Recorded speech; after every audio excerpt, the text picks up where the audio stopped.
Hello everyone. तो अभी हम लोग सुपरपोजिशन थ्योरम के ऊपर न्यूमेरिकल प्रैक्टिस करेंगे। इससे पहले हमने डिस्कस किया था सुपरपोजिशन थ्योरम का मतलब क्या होता है। किसी एक ब्रांच में जो करंट फ्लो रहा होता है वो बराबर में होता है वेक्टर सम उन दोनों करंट के जो कि सेम ब्रांच में फ्लो करेगा मगर अलग अलग ईएमएफ सोर्स कनेक्ट करने पर। यहाँ पर सुपरपोजिशन थ्योरम स्टार्ट करने से पहले आपको पता होना चाहिए सुपरपोजिशन थ्योरम में हम लोग करेंगे क्या। हमने डिस्कशन किया था कि जो सुपरपोजिशन थ्योरम होता है वो एप्लीकेबल होता है अगर हमारी सर्किट में अगर एक से ज़्यादा सोर्सेस लगा हो तो। फॉर एग्जांपल मान लेते हैं सर्किट में लगा हुआ है दो सोर्स। तो पहला वाला जो सोर्स होगा उसको हम लोग एक्टिव रखेंगे, दूसरे को इनएक्टिव रखेंगे और सर्किट के पैरामीटर कैलकुलेट करेंगे मतलब वोल्टेज और करंट। फिर उसके बाद सेकंड केस कंसिडर करेंगे जिसमें पहला वाला जो सोर्स होगा वो इनएक्टिव रहेगा, दूसरा वाला सोर्स रहेगा एक्टिव और हम लोग सर्किट के पैरामीटर कैलकुलेट करेंगे मतलब वोल्टेज और करंट। तो यही हम लोग बेसिकली करने वाले सुपरपोजिशन थ्योरम में और कुछ नहीं करेंगे। मगर यहाँ पर आप देखो जो सुपरपोजिशन थ्योरम है, superposition theorem is only applicable for linear circuit या फिर आप बोल सकते हो network and applicable for active and passive circuit. ये बहुत इंपॉर्टेंट है। जो सुपरपोजिशन थ्योरम है वो लीनियर नेटवर्क या फिर आप बोल सकते हो लीनियर सर्किट के लिए एप्लीकेबल होता है और हमारे पास जो एक्टिव सर्किट और जो पैसिव सर्किट होती है उसके लिए एप्लीकेबल होता है। हमने डिस्कस किया था एक्टिव सर्किट क्या होती है, पैसिव सर्किट क्या होती है। तो जो सुपरपोजिशन थ्योरम है वो कौन कौन सी सर्किट के लिए एप्लीकेबल होता है, लीनियर सर्किट हो गई, एक्टिव सर्किट हो गई, पैसिव सर्किट हो गई। तो ये सारी की सारी सर्किट के लिए सुपरपोजिशन थ्योरम एप्लीकेबल होता है। अब ये लीनियर सर्किट क्या होती है इसके बारे में भी हम लोग बात करेंगे। इनफैक्ट सुपरपोजिशन थ्योरम ही नहीं, हमने बात किया थेवेनिन्स थ्योरम के बारे में, नॉर्टन्स थ्योरम के बारे में, maximum power transfer theorem, compensation theorem, reciprocity, Tellegen's theorem.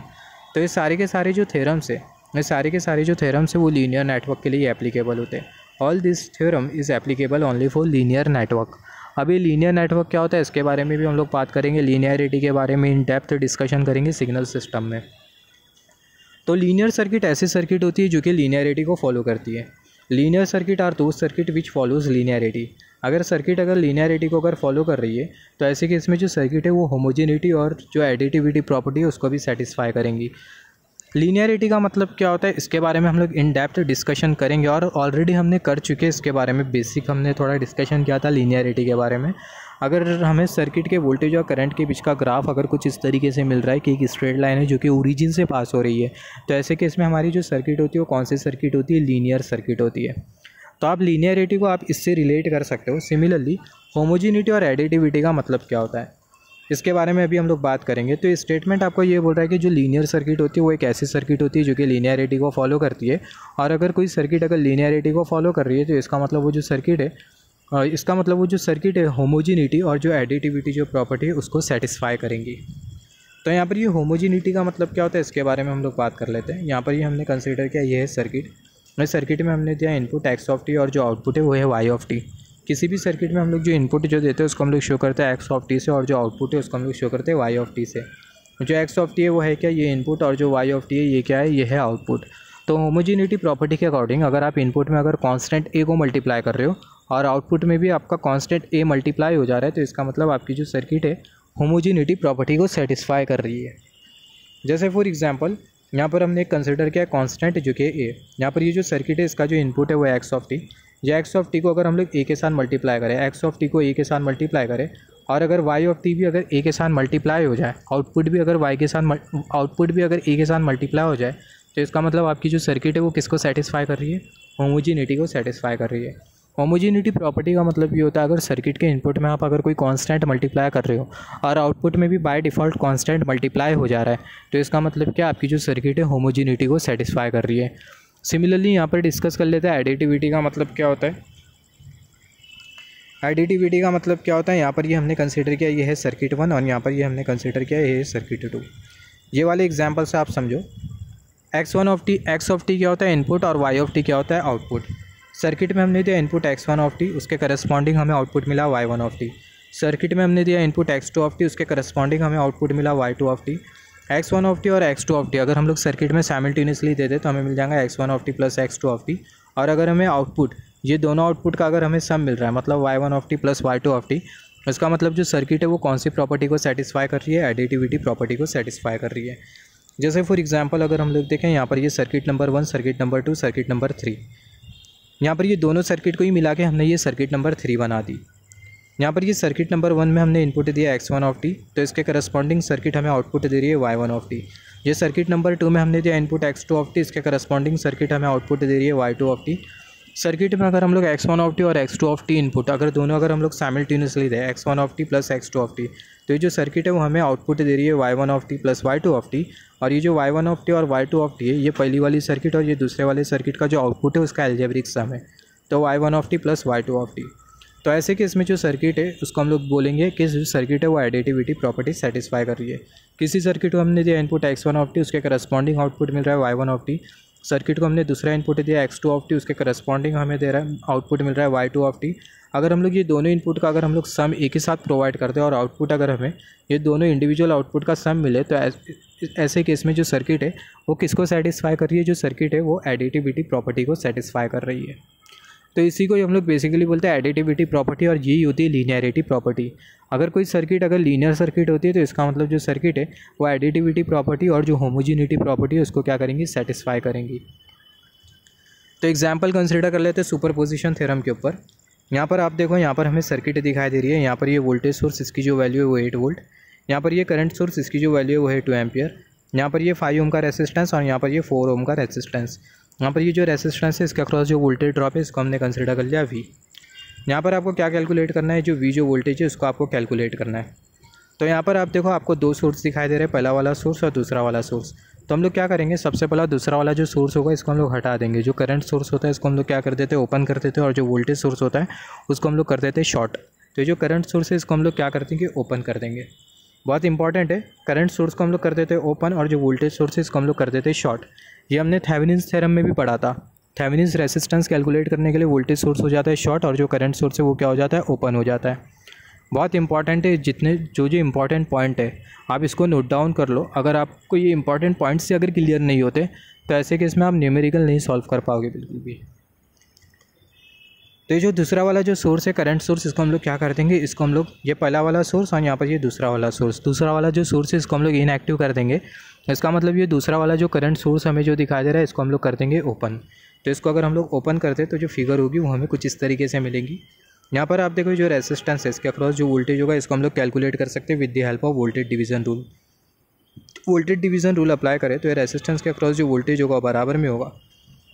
Voltage हम लोग कौन से रेसिस्टेंस के अक्रॉस कैलकुलेट कर रहे हैं, 5 ओम। तो यहाँ पर ये 5 ओम। साथ वाला जो रेसिस्टेंस है वो है 4 ओम। वोल्टेज डिवीजन रूल में जो पहला वाला जो रेसिस्टेंस होता है न्यूमरेटर में चले जाता है, यहाँ पर ये 5 ओम न्यूमरेटर में चले जाएगा। ओवरऑल जो वोल्टेज जो कितना है वो है 8 वोल्ट। या फिर हम लोग ऐसा भी बोल सकते हैं, जिस रेसिस्टेंस के अक्रॉस हम लोग वोल्टेज ड्रॉप कैलकुलेट कर रहे थे वो जो रेसिस्टेंस होता है वो न्यूमरेटर में चले जाता है in case of voltage division rule. तो ये वाला जो रेसिस्टेंस है इसके अक्रॉस हम लोग वोल्टेज कैलकुलेट कर रहे हैं, तो जो रेसिस्टेंस है न्यूमरेटर में चले जाएगा, तो 5 न्यूमरेटर में चले गया। ओवरऑल वोल्टेज कितना है 8 वोल्ट। उसको अगर हम लोग कैलकुलेट करें 5 + 4 हमें मिल जाएगा 9, 5/9 × 8 हमें मिल जाएगा 40/9, हमें मिल जाएगा 4.4 वोल्ट। तो यहाँ पर अभी अगर हम लोग देखें जो रेसिस्टेंस हमने जो कंसिडर किया है, यहाँ पर ये जो रेसिस्टेंस हमने जो कंसिडर किया है इसके अक्रॉस हमें जो वोल्टेज जो मिल रहा है उसकी जो वैल्यू कितनी है वो है 4.4 वोल्ट। रेसिस्टेंस के अक्रॉस जो वोल्टेज है उसकी जो वैल्यू है वो कितनी है 4.4 वोल्ट। अभी हम लोग क्या करेंगे, यहाँ पर ये जो करंट सोर्स है इसको हम लोग लगा देंगे और ये जो वोल्टेज सोर्स है पहला वाला सोर्स इसको हम लोग इनएक्टिव कर देंगे। वोल्टेज सोर्स हो जाएगा शॉर्ट। तो यहाँ पर आप देखो जो वोल्टेज सोर्स है वो क्या हो जाएगा शॉर्ट। ये 4 ओम का रेसिस्टेंस और 5 ओम का रेसिस्टेंस उसको हमने यहाँ पर लगा दिया और जो करंट जो फ्लो हो रहा है वो कितना है, वो है 2 एम्पियर करंट। तो यहाँ पर अगर आप देखो यहाँ पर ये जो रेसिस्टेंस है इसके अक्रॉस आपको क्या कैलकुलेट करना है, वोल्टेज कैलकुलेट करना है। अगर ये रेसिस्टेंस के अक्रॉस आप वोल्टेज कैसे कैलकुलेट करोगे, आपको ये रेसिस्टर का रेसिस्टेंस पता है मगर ये रेसिस्टर के थ्रू कितना करंट फ्लो रहा है ये आपको नहीं पता है। तो जब तक आप वो करंट को कैलकुलेट नहीं करोगे तो जो 5 ओम का जो रेसिस्टेंस है इसके अक्रॉस जो वोल्टेज ड्रॉप हो रहा है, मान लेते V1, आप उसको कैलकुलेट नहीं कर पाओगे। तो आप ये जो रेसिस्टेंस है इसके थ्रू जो करंट जो फ्लो हो रहा है वो आपको सबसे पहला फाइंड आउट करना होगा। तो वो करंट कितना होगा, अगेन यहाँ पर आप अप्लाई कर सकते हो करंट डिवीज़न रूल। तो करंट डिवीज़न रूल अप्लाई करें तो ये रेसिस्टेंस के थ्रू जो आई करंट फ्लो हो रहा है वो बराबर में होगा रेसिस्टर का रेसिस्टेंस जो कि है 5 ओम और साथ वाला जो रेसिस्टेंस है वो है 4 ओम और न्यूमरेटर में जो 4 ओम होगा ऊपर चले जाएगा। ये जो दूसरा वाला जो रेसिस्टेंस है वो ऊपर चले जाएगा। जिस रेसिस्टेंस के थ्रू हम लोग करंट नहीं कैलकुलेट कर रहे होते वो जो रेसिस्टेंस होता है उसको हम लोग न्यूमरेटर में भेज देते हैं in case of current division rule. तो यहाँ पर अगर हम लोग देखिए जो 4 ओम का जो रेसिस्टेंस है इसके थ्रू हम लोग करंट कैलकुलेट नहीं कर रहे, तो जो 4 ओम का जो रेसिस्टेंस होगा कहाँ पर चले जाएगा, ये जो 4 ओम का जो रेसिस्टेंस होगा न्यूमरेटर में चले जाएगा। तो जो 4 ओम का जो रेसिस्टेंस है उसको हमने कहाँ पर भेज दिया, न्यूमरेटर में भेज दिया। और यहाँ पर सर्किट का जो ओवरऑल जो करंट है उसकी जो वैल्यू कितनी है वो है 2 एम्पियर। तो यहाँ पर ये जो 2 एम्पियर का जो करंट है उसको हमने यहाँ पर लिखा। इसको अगर हम लोग कैलकुलेट करें तो हमें मिल जाएगा 8/9 जो कि होगा 0.8 एम्पियर। तो यहाँ पर ये जो रेसिस्टेंस की जो ब्रांच है इसके थ्रू जो आई करंट फ्लो कर रहा है उसकी जो वैल्यू कितनी है वो है 0.8 एम्पियर। तो ये रेसिस्टर का जो रेसिस्टेंस है वो है 5 ओम और करंट फ्लो कर रहा है 0.8 एम्पियर। जिसको अगर हम लोग मल्टीप्लाई कर दें 0.8 × 5 तो आपको क्या मिल जाएगा, 0.8 × 5 आपको मिल जाएगा 4 वोल्ट। तो जो रेसिस्टेंस है इसके अक्रॉस जो वोल्टेज ड्रॉप हो रहा है उसकी जो वैल्यू है वो है 4 वोल्ट। तो यहाँ पर आप देखो ये जो दूसरा वाला जो सोर्स है इसको लगाने से रेसिस्टेंस के अक्रॉस जो वोल्टेज आपको जो मिला वो आपको कितना मिला, 4 वोल्ट। और यहाँ पर ये जो पहला वाला जो सोर्स है इसको लगाने से, पहले वाले सोर्स को लगाने से जो रेसिस्टेंस है इसके अक्रॉस जो वोल्टेज ड्रॉप आपको जो मिला वो आपको कितना मिला, आपको मिला 4.4 वोल्ट। तो ये दोनों वोल्टेजेस को, पहले वाले सोर्स की वजह से जो वोल्टेज मिल रहा है, दूसरे वाले सोर्स की वजह से जो वोल्टेज जो मिल रहा है, दोनों जो वोल्टेजेस उसको हम लोग ऐड कर देंगे तो ये रेसिस्टेंस के अक्रॉस जो वोल्टेज होगा वो हमें मिल जाएगा V। तो रेसिस्टेंस के अक्रॉस जो नेट वोल्टेज होगा V वो बराबर में होगा ये 4 वोल्ट और ये 4.4 वोल्ट के एडिशन के। यहाँ पर ये 4.4 और यहाँ पर ये +4, तो आपको क्या मिल जाएगा, आपको मिल जाएगा 8.4 वोल्ट। आपको कितना मिल जाएगा, 8.4 वोल्ट। यहाँ पर जो नेट रेसिस्टेंस है उसकी जो वैल्यू है, नेट रेसिस्टेंस की जो वैल्यू जो नेट वोल्टेज है उसकी जो वैल्यू आपको कितनी मिल रही है, नेट वोल्टेज की जो वैल्यू आपको मिल रही है 8.4 वोल्ट, 8.4 वोल्ट। तो यहाँ पर आपने बेसिकली क्या किया, अगर आप ये कॉन्सेप्ट को अगर समझो, आपने क्या किया, सबसे पहला आपके पास 2 सोर्सेज अवेलेबल है, राइट। पहला वाला सोर्स आपके पास ये अवेलेबल है, दूसरा वाला सोर्स आपके पास ये अवेलेबल है। तो आपने क्या किया है, जो पहला वाला जो सोर्स है आपने क्या किया, ये पहला वाला जो सोर्स है आपने इसको लगाया और दूसरा वाला जो सोर्स है उसको आपने इनएक्टिव कर दिया। अगर करंट सोर्स है तो क्या हो जाएगा, शॉर्ट हो जाएगा। वोल्टेज सोर्स है तो क्या हो जाएगा, करंट सोर्स है तो क्या हो जाएगा, ओपन हो जाएगा। और जो वोल्टेज सोर्स है तो क्या हो जाएगा, शॉर्ट हो जाएगा। अगर करंट सोर्स है तो ओपन हो जाएगा और वोल्टेज सोर्स अगर होता है तो क्या हो जाएगा, शॉर्ट हो जाएगा। तो आपने क्या किया, पहला वाला जो सोर्स है उसको लगे रहने दिया, दूसरा वाला जो सोर्स है आपने उसको हटा दिया और आपने ये रेसिस्टेंस के अक्रॉस वोल्टेज कैलकुलेट किया जो कि आपको मिला 4.4 वोल्ट। फिर दूसरे केस में आपने क्या किया, ये जो करंट सोर्स है आपने इसको लगा दिया और ये जो वोल्टेज सोर्स है उसको आपने हटा दिया और ब्रांच को कर दिया शॉर्ट सर्किट। वोल्टेज सोर्स होता है शॉर्ट सर्किट। फिर उसके बाद ये जो रेसिस्टेंस है इसके अक्रॉस आपने वोल्टेज कैलकुलेट किया जो कि 4 वोल्ट। यहाँ पर ये वाला जो सोर्स है इसके वजह से वोल्टेज आपको मिला 4.4 वोल्ट ये रेसिस्टेंस के अक्रॉस। ये वाला जो करंट सोर्स है उसके वजह से आपको जो वोल्टेज जो मिला रेसिस्टेंस के अक्रॉस वो मिला 4 वोल्ट। ये दोनों को आपने ऐड कर दिया तो आपको क्या मिल गया, आपको मिल गया नेट वोल्टेज ये रेसिस्टेंस के अक्रॉस जो कि है 8.4 वोल्ट, जो कि हमें कैलकुलेट करना था। V वोल्टेज, नेट वोल्टेज हमें कैलकुलेट करना था। सिमिलरली दूसरा एग्जांपल कंसिडर कर लेते हैं। दूसरा एग्जांपल यहाँ पर हम लोग कंसिडर कर लेते हैं। यहाँ पर ये हमने कंसिडर किया, ये है सर्किट। यहाँ पर ये वोल्टेज सोर्स, इसकी जो वैल्यू कितनी है वो है 1 वोल्ट। यहाँ पर ये 1 ओम का रेसिस्टेंस, यहाँ पर ये 1 ओम का रेसिस्टेंस, ये 1 ओम का रेसिस्टेंस और यहाँ पर ये हमने कंसिडर कर लिया करंट सोर्स। यहाँ पर ये वोल्टेज सोर्स, इसकी वैल्यू है 4 वोल्ट। यहाँ पर ये 5 ओम का रेसिस्टेंस, 1 ओम का रेसिस्टेंस, 1 ओम का रेसिस्टेंस। यहाँ से जो करंट जो फ्लो हो रहा है वो कितना करंट है, वो है आई करंट। तो यहाँ पर आपको क्या कैलकुलेट करना है, आई करंट कैलकुलेट करना है यूजिंग सुपरपोजिशन प्रिंसिपल, या फिर आप बोल सकते हो सुपरपोजिशन थ्योरम का यूज़ करते हुए जो आई करंट है ये आपको क्या करना है, आई करंट को आपको कैलकुलेट करना है। तो ये आई करंट को आप कैसे कैलकुलेट करोगे, यहाँ पर आप देखो आपको कितने सोर्सेज दिखाई दे रहे हैं, आपको दिखाई दे रहे हैं 3 सोर्स। यहाँ पर ये पहला वाला सोर्स, दूसरा वाला सोर्स और यहाँ पर ये आपको दिखाई दे रहा है तीसरा वाला सोर्स। तो जब आप ये पहले वाले सोर्स के वजह से करंट फाइंड आउट करोगे, सबसे पहले पहले वाले सोर्स की वजह से आप करंट फाइंड आउट करोगे, बाकी के 2 सोर्स को हटा दोगे। करंट सोर्स क्या हो जाएगा, करंट सोर्स हो जाएगा ओपन और जो वोल्टेज सोर्स है वो हो जाएगा शॉर्ट। फिर उसके बाद आप ये दूसरे वाले सोर्स की वजह से करंट फाइंड आउट करोगे, वोल्टेज सोर्स हो जाएगा शॉर्ट और ये भी वोल्टेज सोर्स हो जाएगा शॉर्ट। फिर उसके बाद ये जो तीसरा वाला जो सोर्स है इसके वजह से आप करंट फाइंड आउट करोगे, तो ये जो वोल्टेज सोर्स है ये शॉर्ट हो जाएगा और जो करंट सोर्स है वो ओपन हो जाएगा, राइट। तो ये पहला वाला जो सोर्स है इसके वजह से आप जब करंट फाइंड आउट करोगे और जब करंट सोर्स शॉर्ट हो जाएगा, ये वाला सोर्स ओपन हो जाएगा और ये वाला वोल्टेज सोर्स शॉर्ट हो जाएगा। जब ये आप ये पहले वाले सोर्स की वजह से करंट फाइंड आउट करोगे तो ये जो आई करंट होगा वो बराबर में होगा I1 के।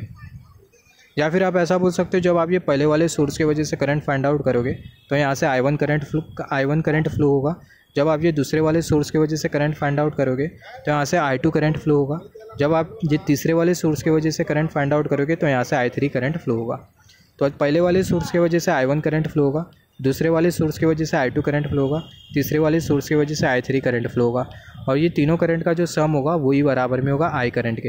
ये तीनों करंट का हम लोग सम कर देंगे, जिसकी वजह से हमें कौन सा करंट मिल जाएगा, हमें ये I करंट मिल जाएगा। एकदम आसान सा कॉन्सेप्ट है। तो यहाँ पर अगर आप देखो, ये पहले वाले सोर्स की वजह से हमें करना है करंट को कैलकुलेट। तो पहले वाले सोर्स की वजह से यहाँ से कौन सा करंट फ्लो होगा, I1 करंट फ्लो होगा। तो जो करंट सोर्स है इसको हम लोग क्या कर देंगे, ओपन कर देंगे, और ये जो वोल्टेज सोर्स है इसको हम लोग क्या कर देंगे, शॉर्ट कर देंगे। तो जो फिगर है वो आपको कुछ इस तरीके से मिलेगी। यहाँ पर अगर आप देखो, यहाँ पर ये रेसिस्टेंस, यहाँ पर आपको टोटल कितने रेसिस्टेंस दिखाई दे रहे हैं, 5 रेसिस्टेंस, और कैसा पैटर्न दिखाई दे रहा है, जिगजैग पैटर्न। तो यहाँ पर आप अप्लाई कर सकते हो व्हीटस्टोन ब्रिज की कंडीशन। तो अभी अगर हम यहाँ पर व्हीटस्टोन ब्रिज की कंडीशन अप्लाई करें तो यहाँ पर ये 1:1 और यहाँ पर ये 1:1। तो यहाँ पर ये जो अपोजिट रेसिस्टेंसेज है इसका जो मल्टीप्लिकेशन है वो हमें कैसा मिल रहा है, बराबर में मिल रहा है। अपोजिट ब्रांच का जो मल्टीप्लिकेशन है वो हमें कैसा मिल रहा है, बराबर में मिल रहा है। इसका मतलब कौन सी कंडीशन है, बैलेंस कंडीशन। बैलेंस कंडीशन में जो बीच वाला जो आर्म होता है इसके थ्रू 0 करंट फ्लो होता है। इसका मतलब जो I1 जो करंट है इसकी जो वैल्यू हमें कितनी मिलेंगी, 0 एम्पियर। तो जो I1 जो करंट है उसकी जो वैल्यू हमें कितनी मिली, हमें मिली 0 एम्पियर। तो I1 करंट हमने कैलकुलेट कर लिया, ये पहले वाले सोर्स की वजह से हमें कितनी मिली, 0 ampere. Similarly I2 current calculate करेंगे। यहाँ पर ये पहला वाला जो सोर्स है इसको हटा देंगे, इसको हम लोग कर देंगे शॉर्ट, और ये दूसरा वाला जो सोर्स है इसको लगे रहने देंगे, और ये तीसरा वाला जो सोर्स है इसको भी हम लोग कर देंगे शॉर्ट। तो फिगर हमें कुछ इस तरीके से मिलेंगी। अभी जो करंट जो फ्लो होगा वो कौन सा करंट फ्लो होगा, I2 करंट फ्लो होगा। अब ये ब्रांच से कौन सा करंट फ्लो होने वाला है, I2 करंट फ्लो होने वाला है, राइट। जैसे कि हमने डिस्कस किया था दूसरे वाले सोर्स की वजह से I2 करंट फ्लो होगा, तो यहाँ पर ये I2 करंट फ्लो हो रहा है। तो अभी भी अगर हम लोग देखें, यहाँ पर हमें कैसा रेसिस्टेंस दिखाई दे रहा है, हमें जिगजैग पैटर्न में रेसिस्टेंस दिखाई दे रहे हैं, 5 रेसिस्टेंस दिखाई दे रहे हैं। तो यहाँ पर ये जो रेसिस्टेंस है इसके जो अपोजिट ब्रांचेज है इसका जो मल्टीप्लिकेशन है वो हमें कैसा मिलने वाला है, सेम मिलने वाला है। अपोजिट ब्रांचेस का जो मल्टीप्लिकेशन है वो हमें सेम मिलेगा, 1:1 हमें कैसा मिलेगा, सेम मिलेगा।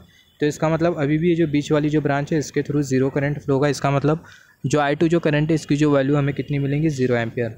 तो जो I2 जो करंट है उसकी जो वैल्यू हमें कितनी मिलती है, 0 एम्पियर मिल रही है। तो यहाँ पर आप देखो I2 करंट भी आपने कैलकुलेट कर लिया जो कि है 0 ampere. Similarly I3 current calculate करना है ये वाले वोल्टेज सोर्स की वजह से। तो I3 करंट कैलकुलेट करने के लिए यहाँ पर ये वाला जो सोर्स है वो क्या हो जाएगा, शॉर्ट, ये वाला जो सोर्स है वो हो जाएगा ओपन, राइट, और ये वाला वोल्टेज सोर्स बचा रहेगा। तो जो फिगर होगी वो आपको कुछ इस तरीके से मिलेगी।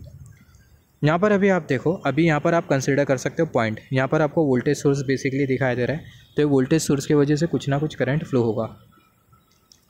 तो यहाँ पर आप देखो, यहाँ पर आप कुछ पॉइंट कंसिडर कर लो, पॉइंट है, यहाँ पर ये पॉइंट बी, यहाँ पर ये पॉइंट सी, और यहाँ पर ये पॉइंट डी।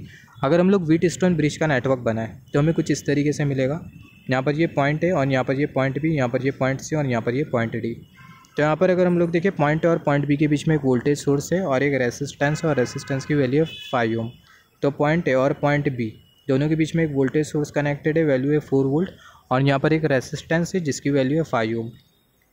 सिमिलरली अगर हम लोग देखें पॉइंट ए और पॉइंट डी, तो यहाँ पर ये पॉइंट ए और पॉइंट डी दोनों के बीच में 1 ओम का रेसिस्टेंस है। पॉइंट ए और पॉइंट डी के बीच में 1 ओम का रेसिस्टेंस। पॉइंट ए और पॉइंट सी के बीच में भी 1 ओम का रेसिस्टेंस है। तो पॉइंट ए और पॉइंट सी के बीच में भी 1 ओम का रेसिस्टेंस है। पॉइंट सी और पॉइंट बी के बीच में भी 1 ओम का रेसिस्टेंस है। तो पॉइंट सी और पॉइंट बी के बीच में भी 1 ओम का रेसिस्टेंस है। पॉइंट डी और पॉइंट बी दोनों के बीच में भी 1 ओम का रेसिस्टेंस है। पॉइंट डी और पॉइंट बी के बीच में भी, पॉइंट डी और पॉइंट बी के बीच में भी हमें कितने ओम का रेसिस्टेंस मिल रहा है, 1 ओम का रेसिस्टेंस मिल रहा है।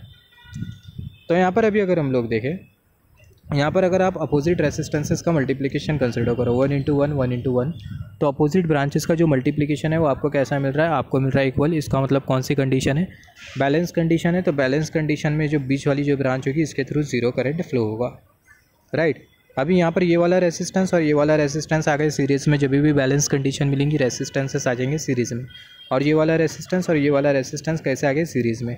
तो 1 + 1 हमें कितना मिल जाएगा, 2 ओम। तो यहाँ पर ये 2 ओम। 1 + 1 हमें कितना मिल जाएगा, 2 ओम। तो यहाँ पर ये 2 ओम, राइट। और यहाँ पर अगर हम लोग देखें रेसिस्टेंस के साथ ये 5 ओम का रेसिस्टेंस भी कनेक्टेड है जो कि सीरीज़ में कनेक्टेड है। तो 5 ओम का रेसिस्टेंस हमने सीरीज़ में लगा दिया, और ये जो 4 वोल्ट की जो बैटरी है उसको हमने यहाँ पर लगा दिया। हमने यहाँ पर क्या किया, हमें कौन सी कंडीशन मिल रही है, बैलेंस कंडीशन। हमने डिस्कस किया था बैलेंस कंडीशन के बाद जो रेसिस्टेंसेस होता है उसका हम लोग सम कंसीडर करते हैं, सीरीज़ इक्विवेलेंट कंसीडर करते हैं। 1 + 1 सीरीज़ इक्विवेलेंट आपको मिलेगा 2 ओम। तो यहाँ पर ये 2 ओम, यहाँ पर ये 1 ओम, और यहाँ पर ये 1 ओम। 1 + 1 आपको कितना मिलेगा, 2 ओम। तो यहाँ पर ये 2 ओम।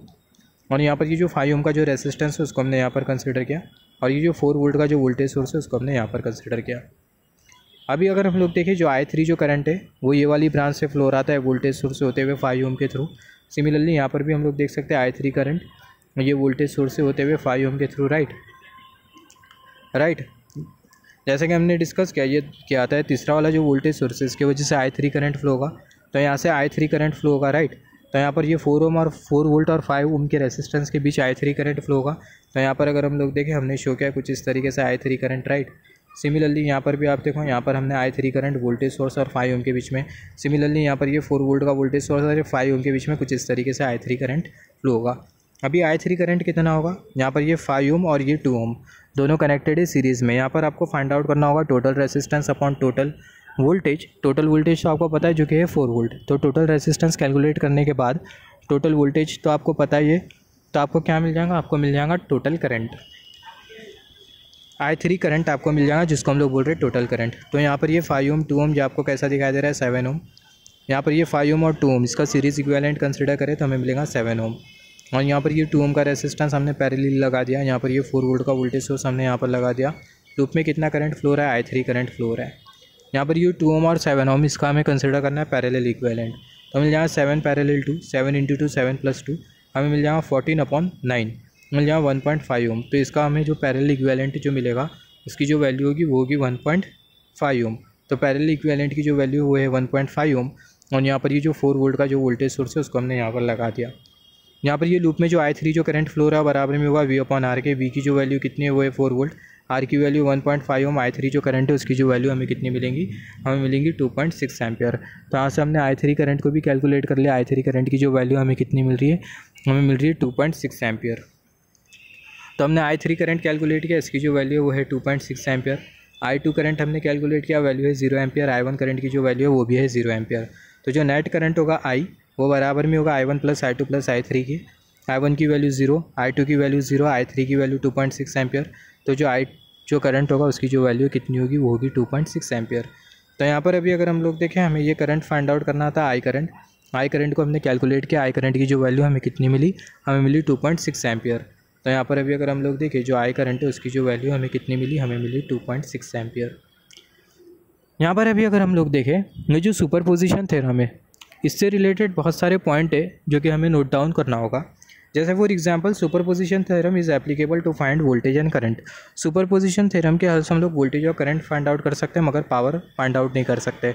मगर कोई केसेस होते हैं जिसमें हम लोग पावर भी कैलकुलेट कर सकते हैं। Superposition theorem is not applicable for finding या फिर आप बोल सकते हो for calculating power. There are some special cases where power can be calculated by using superposition theorem. By superposition theorem तो स्पेशल केसेस क्या है उसके बारे में हम लोग बात कर लेते हैं। Special cases when superposition theorem is applicable. Two sinusoidal source having same frequency but phase difference is 90 degree. हमारे पास दो साइनोसॉइडल सोर्स है जिनकी जो फ्रीक्वेंसी है वो सेम है मगर दोनों के बीच का जो फेज डिफरेंस है वो 90 डिग्री है। तो यहाँ पर हम लोग अप्लाई कर सकते हैं सुपरपोजिशन थ्योरम, और जो पावर है उसको हम लोग जो सुपरपोजिशन थ्योरम है उसको हम लोग यहाँ पर अप्लाई कर सकते हैं और पावर को कैलकुलेट कर सकते हैं। सिमिलरली अगर हम लोग देखें power generated in any DC circuit is sum of individual power generated by different sources. इसका मतलब क्या है, यहाँ पर हमने कंसिडर किया डीसी सर्किट। यहाँ पर हमें दो सोर्सेज दिखाई दे रहे हैं। ये सोर्सेज की वजह से जो पावर जो है वो है P1। ये सोर्स की वजह से P1 पावर जनरेट हो रहा है, ये सोर्स की वजह से P2 पावर जनरेट हो रहा है। अगर नेट पावर अगर ये इंडिविजुअल पावर के सम के बराबर में होता है तो यहाँ पर हम लोग अप्लाई कर सकते हैं सुपरपोजिशन थ्योरम पावर को कैलकुलेट करने के लिए। तो जैसे कि हमने डिस्कस किया था स्पेशल केसेस होते हैं जहाँ पर हम लोग सुपरपोजिशन थ्योरम को अप्लाई कर सकते हैं। स्पेशल केसेस क्या है, अगर दो साइनोसॉइडल सोर्सेज है जिनकी सेम फ्रीक्वेंसी है, फेज डिफरेंस 90 डिग्री है, तो यहाँ पर हम लोग सुपरपोजिशन थ्योरम को अप्लाई कर सकते हैं, राइट। सिमिलरली यहाँ पर हमने देखा अगर दो सोर्सेज की वजह से अगर दो सोर्सेज सर्किट में लगे और दोनों की वजह से अगर पावर जनरेट हो रहा है, मान लेते P1 और P2, और अगर नेट पावर अगर ये दोनों पावर के सम के बराबर में, तो ऐसे केस में भी हम लोग अप्लाई कर सकते हैं सुपरपोजिशन थ्योरम। नेट पावर अगर दोनों पावर के सम के बराबर में, तो ऐसे केस में भी हम लोग अप्लाई कर सकते हैं सुपरपोजिशन थ्योरम और पावर कैलकुलेट कर सकते हैं। और सिमिलरली ये वाले केस में भी हम लोग पावर कैलकुलेट कर सकते हैं।